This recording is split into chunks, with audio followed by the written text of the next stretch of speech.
Hi everyone, welcome to Astronomy 236. This is the final lecture bite for week 9, should be a little bit shorter.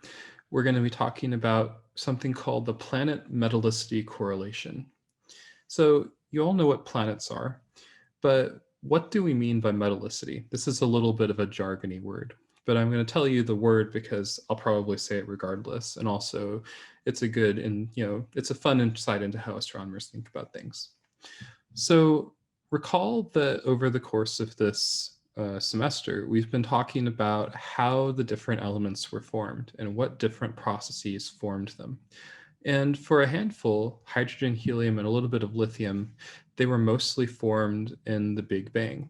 And for the most part, everything else was formed in stars, with a few things that happened via cosmic ray fission, and some things that just don't form naturally, or if they do form naturally, they don't stay around long because they're radioactive. These gray elements that generally, when we see them, were formed by humans in laboratories.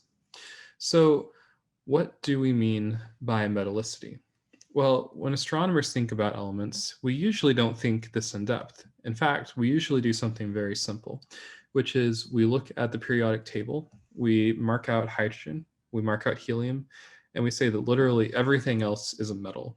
So to astronomers, oxygen is a metal, carbon is a metal, these things that we really are not metals, we just lump them all in together because they share similar formations. They weren't formed in the Big Bang, and they generally trace the amount of stars that have died over the course of their lifetimes in our galaxy. So this is what astronomers mean by metallicity. What is the ratio of hydrogen and helium in a star to everything else? So how many elements are there like iron, oxygen, silicon, carbon in the star compared to hydrogen and helium, the things that make up the bulk of the star? So this became important very shortly after the discovery of the first exoplanets and the very first good candidates like 51 Pega CB. When this candidate was announced, there were a handful that were discovered rapidly within about a year. And the first handful of candidates showed an interesting pattern. I find this paper amazing in terms of how quickly it was published. Look at this date. This was accepted in September 1996, so about a year after the discovery of 51 Pega CB. This person already figured out that something weird was going on with the metallicity of stars that were hosting planets. So what he found is that looking at the 4 known planets at that time, at this time there were planets around Upsilon Andromeda, Tau Boo, 55 Cancri, and 51 Pegasi. All of these stars seem to have high metallicities. They seem to have more iron and silicon in them than the average star around our sun. And this ended up being one of the most important observations that we've had in exoplanets so far. Now, with only 4 stars, it's hard to say something for certain. But if you wait a decade and you look for lots more planets and you do this methodically, you can start to see that this pattern really does hold up. So this is the paper that really convinced everyone that this was happening. This showed that the percentage of stars with planets is a strong function of the metallicity. In this case, they're plotting the amount of iron in the stars relative to hydrogen. Here, 0 means that this has the exact same amount of iron in the star as the sun does. Anything over here to the right has more iron than the sun. Anything over here to the left has less iron than the sun. And there's a clear relationship. Planets are rare around stars with less iron than the sun. So the fraction of stars, the percentage of stars that have planets that happen to have much less iron than the sun is less than about 5%. But if you look at the most metal-rich stars, the ones with the most iron, the ones with the most silicon, the ones with the most of these heavy elements, that percentage rises to about 25 or 30%. So this is strong evidence that the amount of metals in your star correlates with the formation of planets. So there's a couple important things to note. One of them is that at the time in 2005, Most of these planets were gas giants like Jupiter, because we were just barely starting to have the technology to find smaller planets, more similar to Neptune or more similar to the Earth. So the planets in this histogram are almost all Jupiters.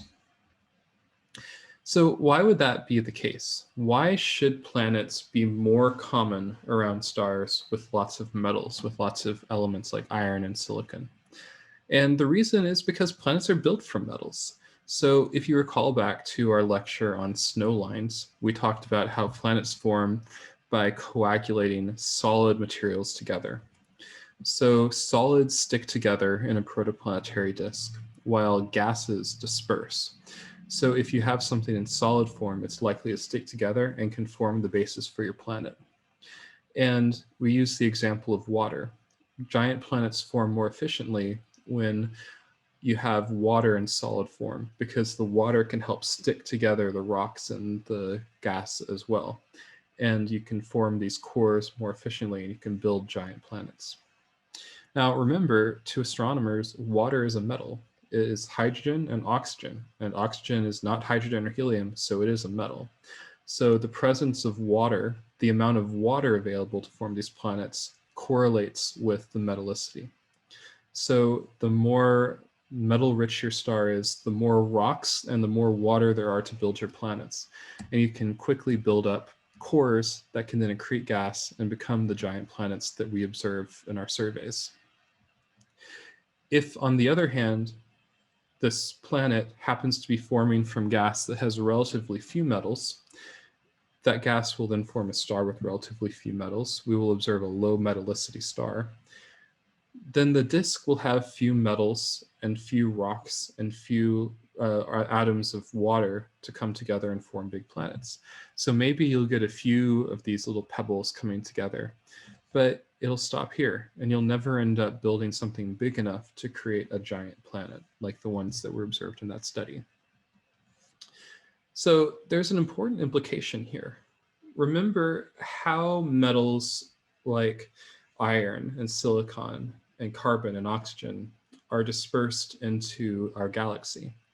The very first stars had no metals, so presumably they also had no planets.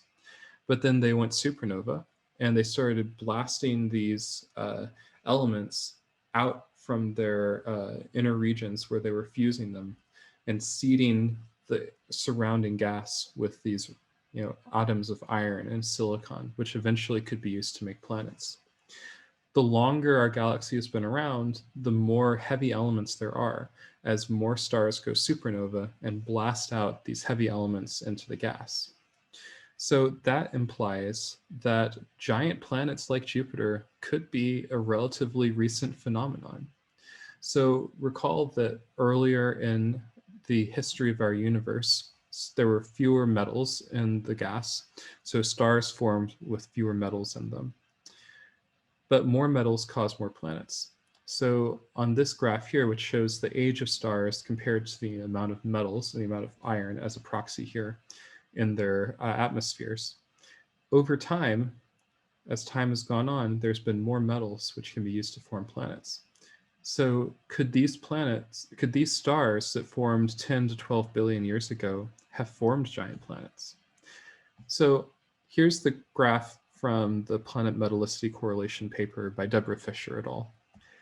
If we move this over here and put it on the same scale, so now here 0.5 from Fisher et al. Is the same as 0.5 from this Delgado Mania paper, and 0 is here.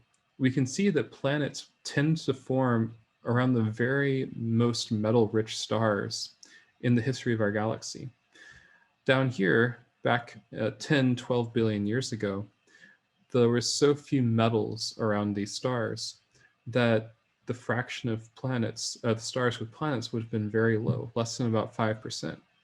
It's only very recently that there's been enough iron blasted into the gas that forms stars that planets should become common. So we've talked a lot about giant planets because that was what we predominantly had available to us when this plot was published in 2005. What about smaller planets? We were able to check on this more recently using data from Kepler. Kepler discovered thousands of planets because of its ability to measure very precise brightnesses of stars and search for their transits. And because Kepler was in space, it was able to measure brightnesses so precisely that it could find planets down to the size of Earth and even smaller. So Kepler gave us a perfect sample to test this effect. So here is the result of that. On the y-axis, Bouquet et al. Is showing the amount of metals in a star. Higher values means there's more metals, more iron, more silicon, etc. Lower values means there's less. And on the x-axis, he's showing the radius of the planet that the star happens to have. And what he finds is that large planets, larger than about 4 or 5 times the size of Earth, larger than about the mass of Neptune, only tends to be found around stars with a lot of metals. So about the same amount of metals as the sun or higher. But the smaller planets that have sizes roughly similar to that of Earth and Neptune, in between these two ranges in sizes, tend to be found around stars of all different metallicities. So even if the star has much less iron or silicon than our own sun, it ends up still being able to form small planets. So this is good if you're hoping that there are lots of planets to look at earlier in the universe. Perhaps giant planets are a recent phenomenon, but the smaller Earth-sized planets are not. So I'm just going to sum up here by reading off these conclusions. So the takeaway messages are, giant planets like Jupiter are more often found around stars with lots of metals, lots of iron, silicon, etc. But this pattern, if it's there at all, is much weaker for small planets like the Earth. Now, we think probably there has to be at least some pattern. If there's no rock in the gas that formed the star, so for example, the very first stars after the Big Bang, then how can you make a rocky planet? But in general, we think that it's a lot easier to make rocky planets, even if there's not that much rock to begin with. So perhaps in the past, 10 to 12 billion years ago, there were lots of solar systems with only small planets. Maybe having a Jupiter in your solar system or another gas giant is a relatively new phenomenon.